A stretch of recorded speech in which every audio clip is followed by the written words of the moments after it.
और मुनि विश्वामित्र कहते हैं रामचंद्र जी को अनेक प्रकार की कहानियां सुनाते हुए, कथाएं बताते हुए लेकर के चल पड़े।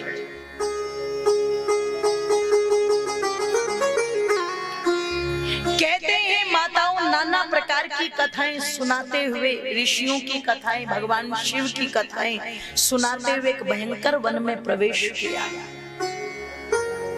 जो ताड़का नाम की राक्षसी का वन था। जो कहते हैं बहुत बड़े राक्षस सुंद की पत्नी थी और मायावी मारीच की माता थी ये ताड़का।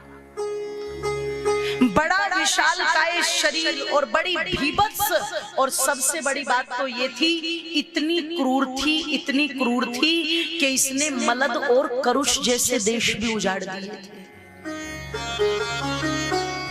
राम जी ने जब उस वन के विषय में पूछा, मुनि विश्वामित्र ने बताया, राम ये वन ताड़का नाम की राक्षसी का वन है। और माताओं कहा जाता है मुनि विश्वामित्र जी रामचंद्र जी को बता ही रहे थे, तभी वो राक्षसी सामने आ गई। और जब सामने आई तो श्री रामचंद्र जी को देख करके विश्वास नहीं हुआ, इतनी भयंकर राक्षस। लक्ष्मण जी से चर्चा कर रहे हैं ताड़का की, और क्या कह रहे हैं लक्ष्मण, देखो तो सही ये कितनी भयंकर, कितनी क्रूर है। अगर कोई कमजोर हृदय वाला इसको देख ले तो वो तो देखते के साथ में मृत्यु को प्राप्त हो जाए। तो मुनि विश्वामित्र क्या कहते हैं, राम इसीलिए तो तुम्हें लाया हूं, इसीलिए तो मैंने किसी कमजोर को नहीं चुना। तुम्हारे पिता तो मुझे गजदल, रथदल, पैदल सारी सेना देने को तैयार थे, लेकिन ना मैंने सेना चुनी, तुम्हारे पिता तलवार लेकर के खुद आने को तैयार थे, ना मैंने तुम्हारे पिता को चुना, मैंने इसीलिए तुम्हें चुना। सत्य कहते हो, दूसरा देख ले तो देखते ही मर जाए। तो राम जी ने कहा गुरुवर आदेश दो। बोले आदेश क्या, अभियान शुरू करो, इस राक्षसी का वध करके ही शुभारंभ करो। माताओं कहते हैं श्री रामचंद्र जी की वहां पर ताड़का के साथ मुठभेड़ हुई, और श्री रामचंद्र जी जिस समय अपने वाणों की वर्षा कर रहे हैं तो वो विचार कर रहे हैं कि मैं इस ताड़का के हाथ पैरों को खंडित करके इसे अपाहिज बना देता हूं, लेकिन स्त्री होने के नाते इसे मारता नहीं। पर जब मुनि विश्वामित्र जी ने देखा तो क्या बोले, राम सुनो, अगर कोई भी स्त्री या पुरुष देश को हानि पहुंचाए, गौ को हानि पहुंचाए, किसी सज्जन पुरुष को हानि पहुंचाए, तो उसे मारने में देरी नहीं करनी चाहिए, और उसे जीवित छोड़ना बहुत घातक होता है राम। इसलिए मेरा आदेश है, एक बाण छोड़ो और इसे, इसकी आत्मा को इसके शरीर से अलग करो, इस पर दया मत दिखाओ, क्योंकि शत्रु पर दिखाई गई दया, किसी दुष्ट पर दिखाई गई दया भविष्य में बहुत बड़ी घातक सिद्ध होती है। मुनि विश्वामित्र ये प्रेरणा दे रहे हैं राम जी को। राम जी ने आदेश का पालन किया, खींच के तीर मारा, एक तीर जाकर के सीधे सीने में लगा, ताड़का भूमि पर गिर पड़ी और सीधे यमलोक को प्रस्थान कर गई। बोलिए श्री रामचंद्र भगवान की। ये जो यहाँ पर मुनि विश्वामित्र ने वचन कहे, मेरी माताओं बंधुओं जरा विचार करना, अगर पृथ्वीराज चौहान जैसा वीर मोहम्मद गोरी पर दया ना करता और उसे पकड़ करके बार बार उसे जीवित न छोड़ता, तो जरा ईमानदारी से सोचो सही, आज देश का नक्शा कुछ और होता कि नहीं होता? बोलो, कुछ और होता। अगर जिन्ना जैसे गद्दारों की गद्दारी इस देश के अंदर न चलती, उनकी मनमानी न चलती, तो आज आपका लाहौर, आपका रावलपिंडी, ये सब कहाँ होता बोलो? ये भारत में होता। बहुत हमारे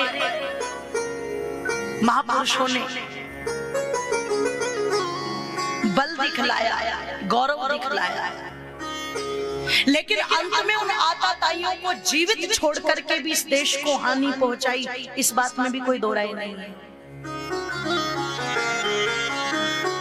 ओ मेरी माताओं बंधुओं, यहाँ तो ऋषि मुनि है, और ऋषि मुनियों को तो त्याग तपस्या की मूर्ति कहा जाता है, दया की मूर्ति कहा जाता है।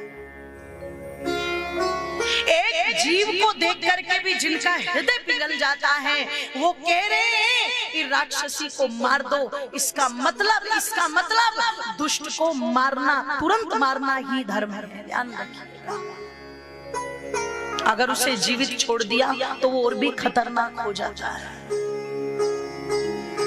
इसलिए मुनि विश्वामित्र जी ने कहा, राम जी ने ताड़का को मारा। आगे चल करके अपने आश्रम में पहुंचे। जब आश्रम में पहुंचे हैं तो वहां सारे ऋषि मुनि मिले हैं,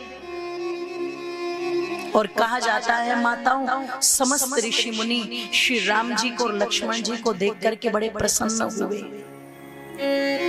यहाँ मुनि विश्वामित्र जी ने कई प्रकार के अस्त्र और शस्त्र भगवान श्री राम जी को प्रदान किए,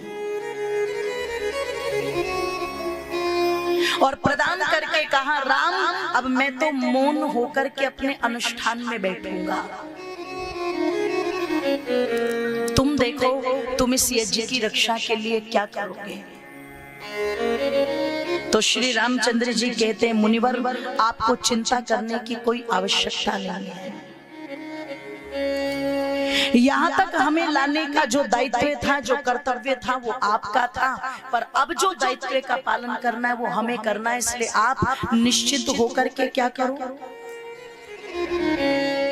कि प्रायते कहा मुनि सुनो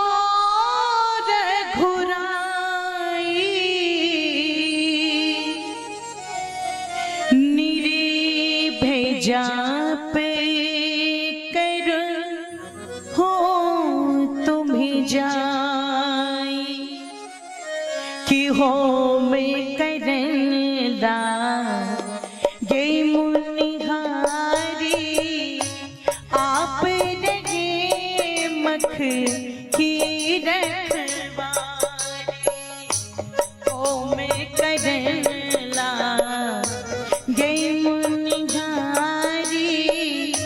आप रहे मख की रखवारी, मंगल भवनी अमंगल धारी,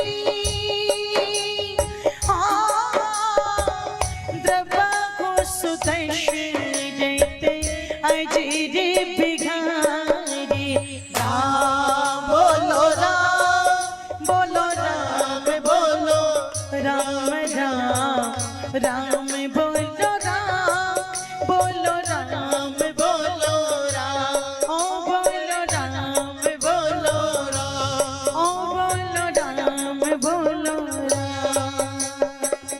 बोलिए यज्ञ नारायण भगवान